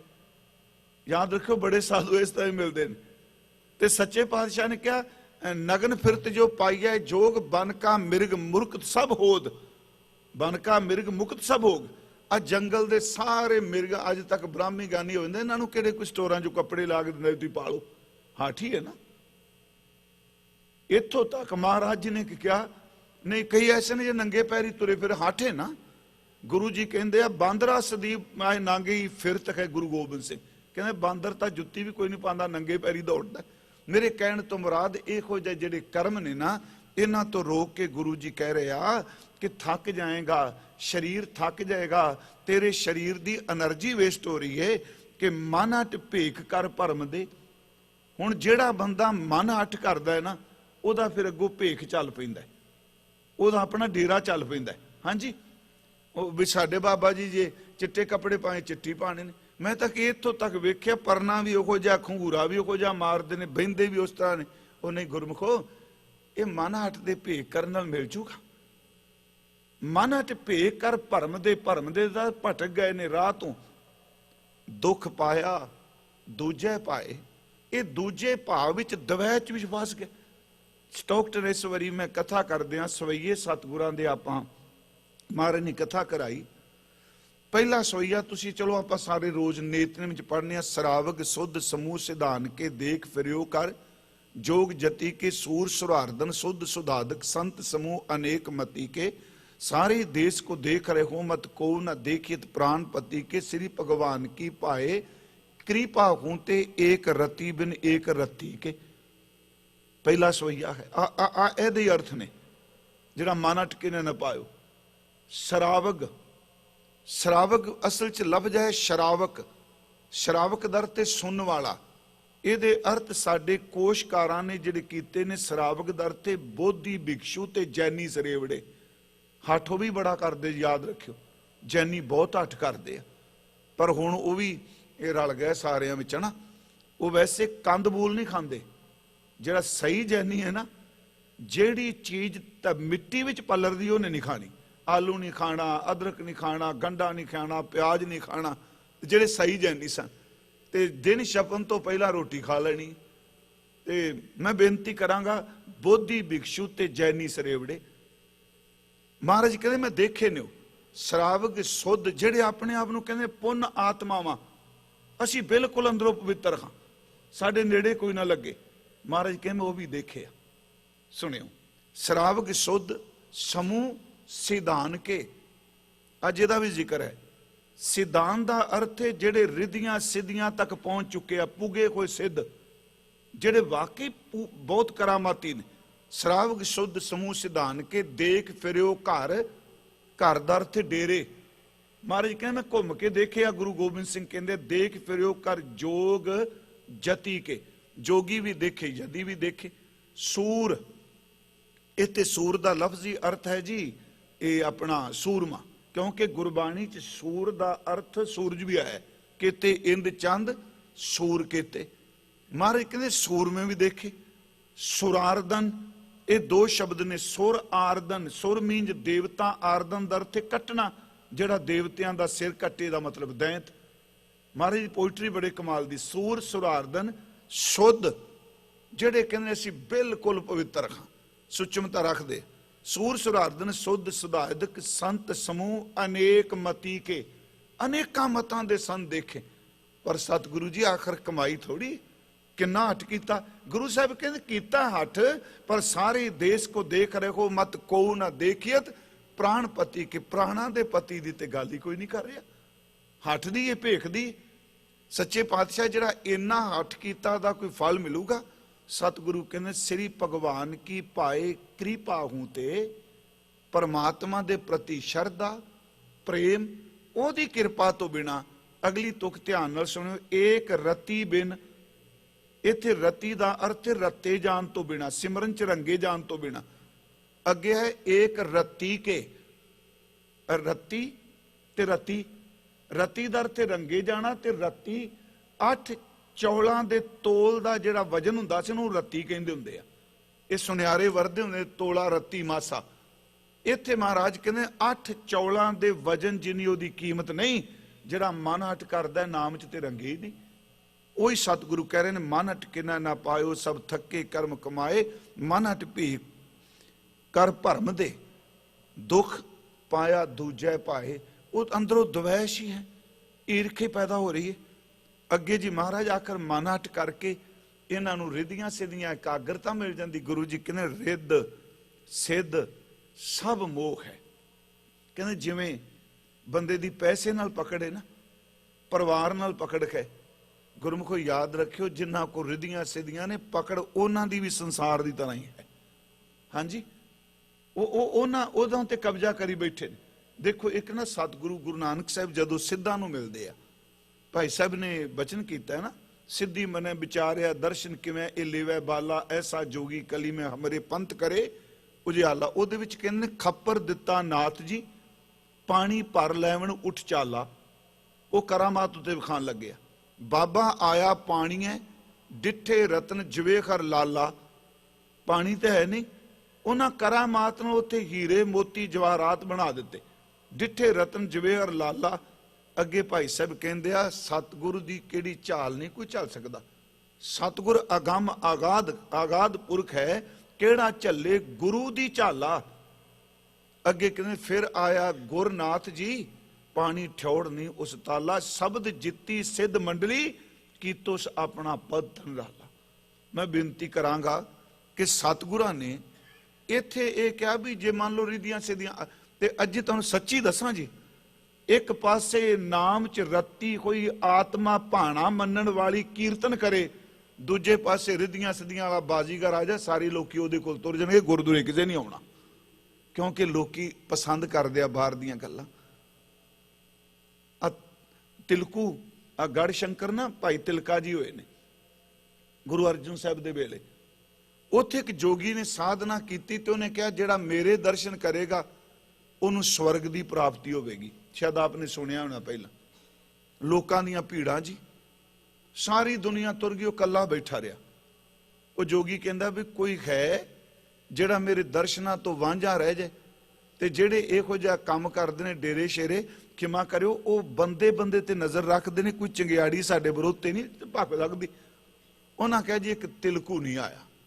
ਉਹ ਕਹਿੰਦਾ ਉਹਨੂੰ ਬੁਲਾਓ, ਉਹਦੇ ਭਾਗ ਨਹੀਂ ਚੰਗੇ, ਸਾਰੇ ਦਰਸ਼ਨ ਕਰਨ ਆ ਗਿਆ, ਉਹ ਨਹੀਂ ਆਇਆ।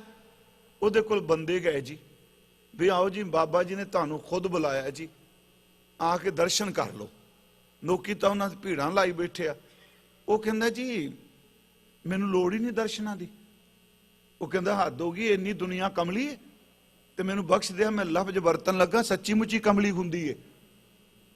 ਕਰੋੜਾਂ ਬੰਦੇ ਸਭ ਕੁਝ ਵੇਖਣ ਦੇ ਬਾਵਜੂਦ ਵੀ ਬੰਦਾ ਪਾਪ ਕਰਦਾ ਪਿਆ। ਇਹਨੇ ਬਜ਼ਰ ਪਾਪ ਕੀਤੇ ਨੇ, ਫਿਰ ਵੀ ਅੰਧ ਭਗਤ ਬਣ ਕੇ ਉਹਦੇ ਪਿੱਛੇ ਤੁਰੇ ਫਿਰਦੇ ਹਨ। ਭਾਰਤ 'ਚ ਕਮਲ ਬੜਾ ਮਿਲਦਾ ਜੀ। ਉਹਨੇ ਕਿਹਾ ਦੁਨੀਆ ਕਮਲੀ, ਉਹਨੇ ਕਿਹਾ ਬਿਲਕੁਲ ਕਮਲੀ ਹੈ। ਉਹਨੇ ਕਿਹਾ ਕਮਲੀ? ਭਾਈ ਤਿਲਕੂ ਕਹਿੰਦਾ ਬਿਨ ਨਾਮੈ ਜਗ ਕਮਲਾ ਫਿਰੈ। ਇਹਨਾਂ ਨੂੰ ਸਮਝ ਕੋਈ ਨਹੀਂ ਗਏ। ਫਿਰ ਉਹ ਜੋਗੀ ਆਪ ਆਇਆ, ਉਹਨੇ ਕਿਹਾ ਜੀ ਮੈਂ ਆਪ ਖੁਦ ਦਰਸ਼ਨ ਦੇਣਾ ਪੜ ਜਾਣਾ।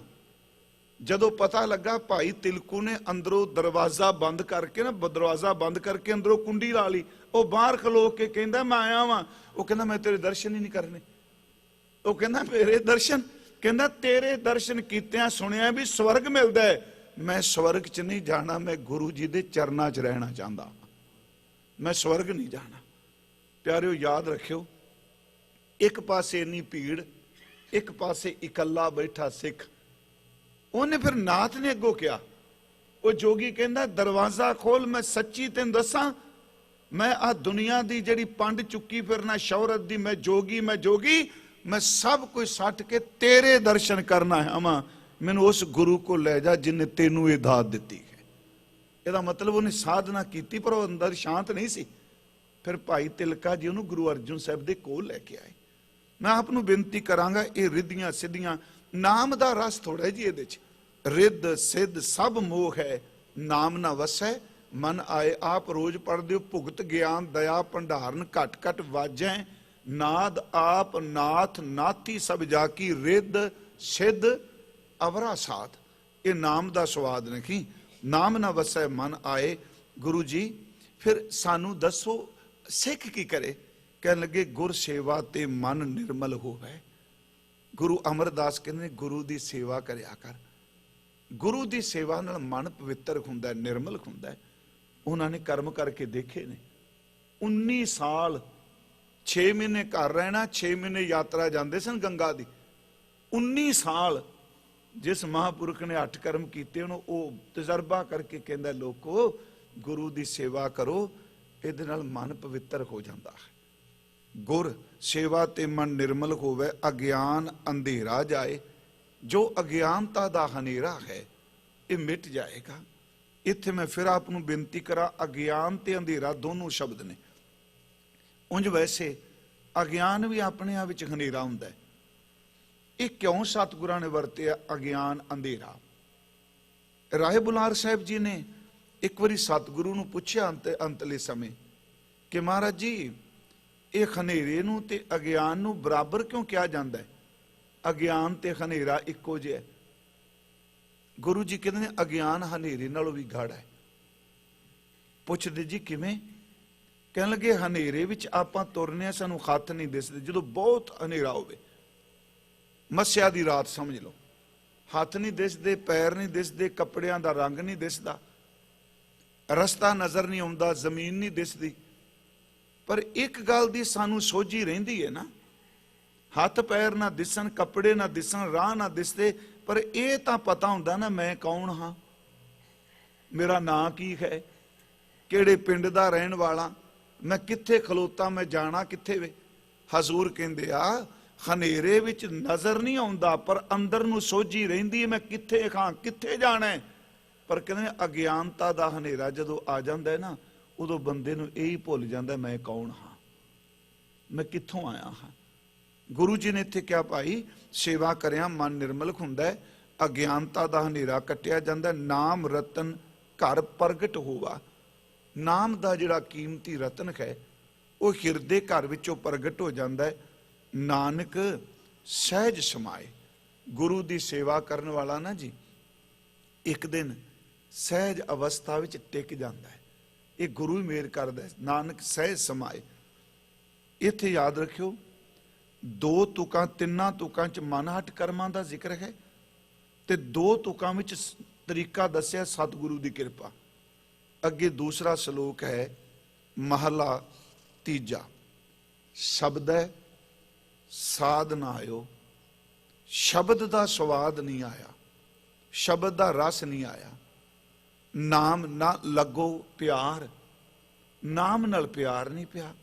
ਇੱਥੇ ਸਤਿਗੁਰਾਂ ਨੇ 2 ਵਾਰੀ ਨੰਨਾ ਇਹ ਅੱਖਰ ਵਰਤਿਆ ਹੈ। ਜਿੰਨੀ ਕੁ ਸਮਝ ਪਈ ਵੀ ਜਿੱਥੇ ਨਾ ਆ ਜਾਏ ਨਾ ਬਾਣੀ ਚ ਨੰਨਾ, ਯਾਦ ਰੱਖਿਓ ਉਹ ਤੁਕ ਦੇ ਪਿਛਲੇ ਪਾਸੇ ਲੱਗਦਾ ਹੁੰਦਾ ਹੈ, ਕਿਤੇ ਵੀ ਨੰਨਾ ਆ ਜਾਏ। ਜਿਵੇਂ ਹੁਕਮੀ ਖੋਵਣ ਆਕਾਰ ਹੁਕਮ ਨਾ ਕਹਿਆ ਜਾਈ, ਨਾ ਕਹਿਆ ਜਾਈ ਲੱਗੇਗਾ। ਇੱਥੇ ਜਿਹੜਾ ਆਇਆ ਸ਼ਬਦੇ ਸਾਧ ਨਾ ਆਇਓ, ਇਹ ਜਿੱਥੇ ਵੀ ਦੇਖੋਗੇ ਨੰਨਾ ਪਿਛਲੇ ਅੱਖਰਾਂ ਨਾਲ ਜੁੜਦਾ ਹੁੰਦਾ ਤੁਕ ਨਾਲ। ਸ਼ਬਦ ਦਾ ਸਵਾਦ ਨਹੀਂ ਆਇਆ। ਨਾਮ ਨਾ ਲੱਗੋ ਪਿਆਰ, ਨਾਮ ਦੇ ਵਿੱਚ ਪਿਆਰ ਨਹੀਂ ਬਣਿਆ। ਅੱਗੇ ਗੁਰੂ ਜੀ ਕਹਿੰਦੇ ਜਦੋਂ ਨਹੀਂ ਨਾਮ 'ਚ ਪਿਆਰ ਬਣਿਆ, ਹੁਣ ਰਸਨਾ ਫਿੱਕਾ ਬੋਲਣਾ, ਜ਼ਬਾਨ ਤੋਂ ਬੰਦਾ ਹੁਣ ਫਿੱਕਾ ਬੋਲਦਾ ਹੈ, ਜੋ ਮੂੰਹ ਚ ਆਈ ਜਾਂਦਾ ਉਹ ਬੋਲੀ ਜਾਂਦਾ ਹੈ। ਤੇ ਮੈਂ ਇੱਕ ਦਿਨ ਕਿਹਾ ਸੀ ਜੀ ਇਹ ਤਾਂ ਤੀਲੀ ਹੈ, ਆ ਜਿਹੜੀ ਮਾਚਿਸ ਦੀ ਤੀਲੀ ਨਹੀਂ ਹੁੰਦੀ, ਕਈ ਕਹਿੰਦੇ ਬੰਦੇ ਨੇ ਇੰਨੀ ਗੱਲ ਕੀਤੀ ਅੰਦਰ ਸਾੜ ਦਿੱਤਾ, ਫਿਰ ਆਪਾਂ ਉੱਤਰ ਦੇਣ ਜਾਂਦੇ ਤੈਨੂੰ ਵੀ ਸਾੜਾਂਗਾ। ਯਾਦ ਰੱਖਿਓ ਜਿਹਨੇ ਤੁਹਾਨੂੰ ਸਾੜਿਆ ਉਹਨੂੰ ਗਰੀਬ ਤੇ ਤਰਸ ਕਰੋ, ਸੜਿਆ ਹੋਇਆ ਹੀ ਸਾੜਦਾ ਹੁੰਦਾ ਹੈ। ਮਾਚਿਸ ਦੀ ਤੀਲੀ ਪਹਿਲਾਂ ਮੱਚਦੀ ਹੈ ਤੇ ਦੂਜੇ ਮਚਾਉਂਦੀ ਹੈ। ਆ ਲੈਟਰ ਤੋਂ ਪਹਿਲਾਂ ਸਾਡੇ ਆਪਣੇ ਕਬਾਲ ਦੇ ਸੋ ਗੈਸ ਵਾਲਾ, ਪਹਿਲਾਂ ਉਹਨੂੰ ਅੱਗ ਲੱਗਦੀ, ਫਿਰ ਬਾਅਦ ਚ ਗੈਸ ਵਾਲੇ ਚੁੱਲ੍ਹੇ ਨੂੰ ਲੱਗਦੀ ਹੈ। ਜਿਹੜਾ ਬੰਦਾ ਸਾੜਦਾ ਉਹਨੂੰ ਕੀ ਸਾੜਨਾ ਜੀ, ਉਹ ਤਾਂ ਖੁਦ ਸੜਿਆ ਹੋਇਆ, ਕਿਉਂਕਿ ਸੜਿਆ ਹੋਇਆ ਹੀ ਸਾੜਦਾ ਹੁੰਦਾ ਹੈ। ਇੱਥੇ ਗੁਰੂ ਜੀ ਨੇ ਕਿਹਾ ਜ਼ਬਾਨ ਤੋਂ ਫਿੱਕਾ ਬੋਲਦਾ ਹੈ ਤੇ ਨਿਤ ਨਿਤ ਹੋਏ ਖੁਆਰ, ਰੋਜ਼ ਖੁਆਰ ਹੋ ਰਿਹਾ, ਉਹਨੂੰ ਟਿਕਾ ਨਹੀਂ ਮਿਲ ਰਿਹਾ। ਨਾਨਕ ਗੁਰੂ ਸਾਹਿਬ ਕਹਿੰਦੇ ਨੇ ਕਿਰਤ ਪੈ ਕਮਾਵਣਾ, ਜੋ ਪੂਰਬਲੀ ਦੀ ਕਿਰਤ ਸੀ, ਜੋ ਪੂਰਬਲੇ ਕਰਮ ਸਨ, ਇਹ ਉਹਨੂੰ ਕਮਾਉਂਦਾ ਪਿਆ। ਕੋਈ ਨਾ ਮੇਟਣ ਹਾਰ, ਇਹਨੂੰ ਕਿਸੇ ਨਹੀਂ ਮੇਟ ਸਕਣਾ। ਇਹ ਵਿਚਾਰੇ ਦਾ ਕੀ ਕਰੋਗੇ ਤੁਸੀਂ? ਉਹ ਵਿਚਾਰੇ ਕਿਆ ਕਰੇ ਜਾਂ ਭਾਗ ਤੁਰ ਮੰਦੇ, ਕੁਛ ਨਹੀਂ ਕੋਈ ਕਰ ਸਕਦਾ। हे ਸਤਿਗੁਰੂ ਜੀ, ਗੁਰੂ ਅਮਰਦਾਸ ਮਹਾਰਾਜ ਜੀ ਨੇ ਮਨ ਹਟ ਕਰਮ ਗੁਰੂ ਦੀ ਸੇਵਾ ਬਾਰੇ ਦੱਸਤਾ ਤੇ ਅੱਗੇ ਫਿਰ ਗੁਰੂ ਰਾਮਦਾਸ ਕਹਿੰਦੇ ਹਾਂ ਭਾਈ ਆਓ ਤੁਹਾਨੂੰ ਦੱਸਾਂ ਮੇਰਾ ਸਤਿਗੁਰੂ ਕੀ ਹੈ। ਇਉਂ ਸਮਝੋ ਗੁਰੂ ਅਮਰਦਾਸ ਦੀ ਸਿਫਤੀ ਹੋ ਰਹੀ ਹੈ। ਪੌੜੀ ਧੰਨ ਧੰਨ ਸਤਿਪੁਰਖ ਸਤਿਗੁਰੂ ਹਮਾਰਾ। ਹਾਂ, ਇਹਨੂੰ ਟਿੱਪੀ ਲਾ ਕੇ ਨਹੀਂ ਬੋਲਣਾ, ਧੰਨ ਨਹੀਂ ਹੈਗਾ ਇਹ, ਧੱਦਾ ਨੰਨਾ ਸਿਰਫ ਧੰਨ ਧੰਨ। ਮਹਾਰਾਜ ਕਹਿੰਦੇ ਅਰਥ ਧੰਨ ਹੀ ਹੋਣੇ ਨੇ, ਧੰਤਾ ਜੋਗ ਜਿਹਦੀ ਵਡਿਆਈ ਕੀਤੀ ਜਾਏ। ਕਿਉਂਕਿ ਕਈ ਵਾਰੀ ਇਹ ਸ਼ਬਦ ਜਦੋਂ ਆਉਂਦਾ ਹੈ, ਮੈਂ ਰਾਤੀ ਵੀ ਕਿਹਾ ਵੀ ਉਚਾਰਨ ਇੱਕ ਹੁੰਦਾ, ਅਰਥ ਬਦਲ ਜਾਂਦਾ ਹੈ। ਹੁਣ ਇੱਥੇ ਆਇਆ ਹੈ ਧੰਨ ਧੰਨ, ਮਤਲਬ ਧੰਤਾ ਜੋਗ। ਧੰਨ ਧੰਨ ਧੰਨ ਜਨ ਆਇਆ, ਉਹ ਵੀ ਧੰਤਾ ਜੋਗ। ਪਰ ਇਹ ਵੀ ਆਉਂਦਾ ਹੈ ਇਹ ਧੰਨ ਅਖੁੱਟ ਨਾ ਨਖੁੱਟੈ ਨਾ ਜਾਏ, ਉਹਦਾ ਅਰਥ ਨਾਮ। ਕਾਚਾ ਧਨ ਸੰਚੈ ਮੂਰ ਗਵਾਰ, ਉਹਦਾ ਅਰਥ ਪੈਸਾ। ਧਨ ਫਿਰ ਇਹ ਨਾ ਆਖੀਆਂ, ਉਹਦਾ ਅਰਥ ਇਸਤਰੀ। ਲਫ਼ਜ਼ ਧਨ ਹੀ ਹੈ। ਇੱਥੇ ਗੁਰੂ ਜੀ ਕਹਿੰਦੇ ਨੇ ਭਾਈ ਧਨ ਧਨ ਦਾ ਅਰਥ ਹੋ ਗਿਆ ਧੰਤਾ ਜੋਗ, ਵਡਿਆਈ ਜੋਗ, ਸ਼ਾਬਾਸ਼ ਉਹਨੂੰ। ਕੌਣ ਜੀ? ਸਤਿਪੁਰਖ। ਕਹਿੰਦੇ ਸਾਡਾ ਸਤਿਗੁਰੂ ਹੀ ਸਤਿਪੁਰਖ ਹੈ। ਸਤਿਪੁਰਖ ਸੱਚਾ ਪੁਰਖ। ਉਂਝ ਗੁਰਮੁਖੋ ਸਤਿਪੁਰਖ ਪ੍ਰਮਾਤਮਾ ਨੂੰ ਵੀ ਕਿਹਾ ਹੈ, ਸਤਿਪੁਰਖ ਜਿਨ ਜਾਣਿਆ ਸਤਿਗੁਰ ਤਿਸ ਕਾ ਨਾਉ। ਇੱਥੇ ਮਹਾਰਾਜ ਕਹਿੰਦੇ ਮੇਰਾ ਗੁਰੂ ਹੀ ਸਤਿਪੁਰਖ ਹੈ, ਪਰਮੇਸ਼ਰ ਰੂਪ ਹੈ। ਧੰਨ ਧੰਨ ਸਤਿਪੁਰਖ ਸਤਿਗੁਰੂ ਹਮਾਰਾ। ਹਮਾਰਾ ਦਰ ਤੇ ਸਾਡਾ ਸਤਿਗੁਰੂ ਸਤਿਪੁਰਖ ਹੈ, ਅਸੀਂ ਉਹਨੂੰ ਸ਼ਾਬਾਸ਼ ਕਹਿੰਦੇ ਆ, ਧੰਨ ਕਹਿੰਦੇ ਹਾਂ। ਮਹਾਰਾਜ ਜੀ ਕਹਿੰਦੇ ਨੇ ਜਿਤ ਮਿਲਿਆ, ਜਿਨ੍ਹਾਂ ਨੂੰ ਮਿਲ ਕੇ, ਜਿਨ੍ਹਾਂ ਨੂੰ ਭੇਟ ਕੇ, ਹਮ ਕੋ ਸ਼ਾਂਤ ਆਈ। ਜਿਨ੍ਹਾਂ ਨੂੰ ਮਿਲ ਕੇ ਸਾਨੂੰ ਸ਼ਾਂਤੀ ਮਿਲੀ, ਟਿਕਾ ਮਿਲ ਗਿਆ, ਸ਼ਾਂਤ ਪਾਈ ਗੁਰ ਸਤਿਗੁਰ ਪੂਰੇ। ਮਹਾਰਾਜ ਕਹਿੰਦੇ ਨੇ ਸੁਖ ਉਪਜੇ ਵਾਜੇ ਅਨਹਦ ਤੋਰੇ। ਅੰਦਰ ਮਹਾਰਾਜ ਕਹਿੰਦੇ ਸਾਨੂੰ ਸ਼ਾਂਤ ਆ ਗਈ, ਅਸੀਂ ਸਾਡਾ ਸਤਿਗੁਰੂ ਪੁਰਖ ਧੰਤਾ ਜੋਗ ਹੈ। ਧੰਨ ਕਹੇ ਸਤਿਗੁਰੂ ਪੁਰਖ, ਜਿਨ੍ਹਾਂ ਨੂੰ ਮਿਲ ਕੇ ਅੰਦਰ ਠੰਡ ਪੈ ਗਈ, ਸਿੱਧੀ ਗੱਲ। ਅੱਗੇ ਜੀ ਧੰਨ ਧੰਨ ਸਤਿਪੁਰਖ ਸਤਿਗੁਰੂ ਹਮਾਰਾ। ਇੱਥੇ ਮਹਾਰਾਜ ਕਿਰਪਾ ਕਰ ਰਹੇ ਆ। ਫਿਰ ਸ਼ਬਦ ਵਰਤੇ ਧੰਨ ਧੰਨ ਕਹੇ ਸਤਿਪੁਰਖ ਸਾਡਾ ਸਤਿਗੁਰੂ, ਜਿਤ ਮਿਲੇ ਹੈ, ਜਿਨ੍ਹਾਂ ਨੂੰ ਮਿਲ ਕੇ, ਹਮ ਕੋ ਹਰ ਭਗਤ ਪਾਈ। ਹਮ ਕੋ ਸਾਨੂੰ ਹਰ ਭਗਤ, ਭਗਤ ਦੇ ਤੱਤੇ ਨੂੰ ਸਿਹਾਰੀ ਲੱਗੀ ਹੈ। ਇਹਦਾ ਸਿੱਧਾ ਹੀ ਅੱਖਾਂ ਮੀਟ ਕੇ ਅਰਥ ਕਰਨਾ ਭਗਤੀ। ਮੇਰੀ ਬੇਨਤੀ ਹੈ ਜਿੱਥੇ ਵੀ ਗੁਰੂ ਗ੍ਰੰਥ ਸਾਹਿਬ ਵਿੱਚ ਤੱਤੇ ਨੂੰ ਸਿਹਾਰੀ ਹੈ ਭਗਤ ਦੇ ਨੂੰ, ਉਹਦਾ ਅਰਥ ਹੀ ਸਿਮਰਨ ਭਗਤੀ ਹੈ। ਜਿਵੇਂ ਤੇਰੀ ਭਗਤ ਭੰਡਾਰ ਜੀ ਭਰੇ ਬੇਅੰਤ ਬੇਅੰਤਾ, ਅੱਗੇ ਤੇਰੇ ਭਗਤ। ਇੱਥੇ ਹੈ ਸਤਿਗੁਰੂ ਧੰਤਾ ਜੋਗ ਹੈ, ਜਿਨ੍ਹਾਂ ਨੂੰ ਮਿਲ ਕੇ ਸਾਨੂੰ ਖਰੀ ਪਰਮਾਤਮਾ ਦੀ ਭਗਤੀ ਪ੍ਰਾਪਤ ਹੋ ਗਈ। ਗੁਰੂ ਜੀ ਨੂੰ ਸਿਮਰਨ ਦੇ ਦਿੱਤਾ ਜੀ। ਅੱਗੇ ਗੁਰੂ ਜੀ ਫਿਰ ਕਹਿੰਦੇ ਧੰਨ ਧੰਨ ਹਰ ਭਗਤ ਸਤਿਗੁਰੂ ਹਮਾਰਾ। ਪਹਿਲਾਂ ਸਤਿਪੁਰਖ ਕਿਹਾ, ਹੁਣ ਭਗਤ ਕਿਹਾ। ਮੈਨੂੰ ਇੰਝ ਲੱਗਦਾ ਭਗਤ ਦੇ, ਸਤਿਪੁਰਖ ਦੇ, ਮਹਾਂਪੁਰਖ ਦੇ, ਬ੍ਰਹਮ ਗਿਆਨੀ ਦੇ, ਗਿਆਨੀ ਦੇ, ਜਿੰਨੇ ਦਰਸ਼ਨ ਕਰਨੇ ਨੇ ਸਤਿਗੁਰਾਂ ਦੇ ਕਰੀਏ, ਸਭ ਕੁਝ ਇਹਦੇ ਵਿੱਚ ਹੀ ਹੈ। ਇਹ ਗੁਰੂ ਰਾਮਦਾਸ ਬਚਨ ਕਰ ਰਿਹਾ ਕਿ ਭਾਈ ਸਾਡਾ ਸਤਿਗੁਰੂ ਇਹ ਹਰੀ ਕਾ ਭਗਤ ਹੈ, ਪਰਮਾਤਮਾ ਦਾ ਭਗਤ ਹੈ। ਆਪ ਨੂੰ ਪਤਾ ਹੋਣਾ ਕਿ ਗੁਰੂ ਗ੍ਰੰਥ ਸਾਹਿਬ ਵਿੱਚ ਇਹ ਗੁਰੂ ਨਾਨਕ ਸਾਹਿਬ ਨੂੰ ਵੀ ਭਗਤ ਕਿਹਾ। ਜਨ ਨਾਨਕ ਭਗਤ ਦਰ ਤੁਲ ਬ੍ਰਹਮ ਸੰਸਰ। ਗੁਰੂ ਨਾਨਕ ਸਾਹਿਬ ਪਰਮਾਤਮਾ ਦੇ ਭਗਤ ਨੇ। ਗੁਰੂ ਅਰਜੁਨ ਦੇਵ ਦਾ ਪੁਰਬ ਮਨਾ ਰਹੇ ਹੋ। ਕੱਲ ਅਸਾਂ ਪੜ੍ਹਿਆ ਗੁਰ ਅਰਜੁਨ ਘਰ ਗੁਰੂ ਰਾਮਦਾਸ ਭਗਤ ਉਤਰ ਆਇਓ। ਗੁਰੂ ਹਰਗੋਬਿੰਦ ਸਾਹਿਬ ਵੀ ਭਗਤ ਹੈ, ਜੰਮਿਆ ਪੂਤ ਭਗਤ ਗੋਬਿੰਦ ਕਾ। ਇੱਥੇ ਮਹਾਰਾਜ ਸ਼ਬਦ ਵਰਤ ਰਿਹਾ ਭਾਈ ਕਿ ਸਾਡਾ ਸਤਿਗੁਰੂ ਹਰੀ ਕਾ ਭਗਤ ਹੈ, ਪਰਮਾਤਮਾ ਦਾ ਭਗਤ ਹੈ। ਅੱਗੇ ਜੀ, ਜਿਸ ਕੀ ਸੇਵਾ ਤੇ, ਜਿਸ ਸਤਿਗੁਰੂ ਦੀ ਸੇਵਾ ਕਰਕੇ ਹਮ ਅਸਾਂ ਹਰ ਨਾਮ ਲਿਵ ਲਾਈ। ਹਰੀ ਦੇ ਨਾਮ ਵਿੱਚ ਸਾਡੀ ਲਿਵ ਤਾਂ ਲੱਗੀ ਜਦੋਂ ਆਪਾਂ ਸਤਿਗੁਰੂ ਦੀ ਸੇਵਾ ਕੀਤੀ। ਹਰੀ ਦਾ ਭਗਤ ਹੈ ਮੇਰਾ ਸਤਿਗੁਰੂ, ਉਸ ਦੀ ਸੇਵਾ ਕੀਤਿਆਂ ਸਾਡੀ ਲਿਵ ਪ੍ਰਭੂ ਨਾਲ ਜੁੜ ਗਈ। ਧੰਨ ਧੰਨ ਹਰ ਗਿਆਨੀ ਸਤਿਗੁਰੂ ਹਮਾਰਾ। ਫਿਰ ਕਿਆ ਭਾਈ, ਸਾਡਾ ਸਤਿਗੁਰੂ ਗਿਆਨੀ ਹੈ, ਧੰਤਾ ਜੋਗ ਹੈ, ਵਡਿਆਈ ਵਾਲਾ ਹੈ, ਬਖਸ਼ਿਸ਼ ਵਾਲਾ ਹੈ। ਕੀ ਜੀ ਉਸ ਗਿਆਨੀ ਸਤਿਗੁਰੂ ਨੇ ਕੀ ਕੀਤਾ? ਜਿਨ ਵੈਰੀ ਮਿੱਤਰ ਹਮ ਕਉ ਸਭ ਸਮ ਦ੍ਰਿਸ਼ਟ ਦਿਖਾਈ। ਜਿਸ ਸਤਿਗੁਰੂ ਗਿਆਨੀ ਨੇ ਗਿਆਨ ਦੇ ਦਿੱਤਾ, ਵੈਰੀ ਅਤੇ ਮਿੱਤਰ, ਦੁਸ਼ਮਣ ਅਤੇ ਮਿੱਤਰ, ਹਮ ਕੋ ਸਾਨੂੰ ਸਭ, ਭਾਵੇਂ ਮਿੱਤਰ ਭਾਵੇਂ ਦੁਸ਼ਮਣ ਸਾਰੇ, ਸਮ ਦ੍ਰਿਸ਼ਟ ਦਿਖਾਈ। ਸਾਨੂੰ ਸਮ ਦ੍ਰਿਸ਼ਟੀ ਦੇ ਦਿੱਤੀ। ਸਮ ਦ੍ਰਿਸ਼ਟੀ ਦਾ ਮਤਲਬ ਹੈ ਕਿ ਜਿਹੋ ਜਿਹਾ ਮਿੱਤਰ ਨਾਲ ਵਿਹਾਰ ਕਰਨਾ ਉਹੋ ਜਿਹਾ ਵੈਰੀ ਨਾਲ ਕਰਨਾ। ਸਭ ਕੋ ਮੀਤ ਹਮ ਆਪਨ ਕੀਨਾ, ਹਮ ਸਭਨਾ ਕੇ ਸਾਜਨ। ਬਿਸਰ ਗਈ ਸਭ ਤਾਤ ਪਰਾਈ, ਜਬ ਤੇ ਸਾਧ ਸੰਗਤ मोह पाई। ना को बैरी नहीं बेगाना, सगल संग हमको बने आई। ब्रह्म ज्ञानी कै दृष्ट समान, जैसे राज रंग को लागे तुल पवान। आ सम दृष्टि देती, क्योंकि जी पवन है ना, ये सम दृष्टि है। ब्रह्म ज्ञानी कै दृष्ट समान, हवा चलती है, एक ठंडी हवा चले, गर्मी होवे, अमीर ये थोड़ा कहेगा मेरे घर च आनी, मैं गरीबां दे महल्ले नहीं जान देनी। ये तो रब का शुक्र है, उन्हें आ ताकत अपने हाथ रखिया, लोग सूरज अपने घर चों बाहर नहीं निकल देना।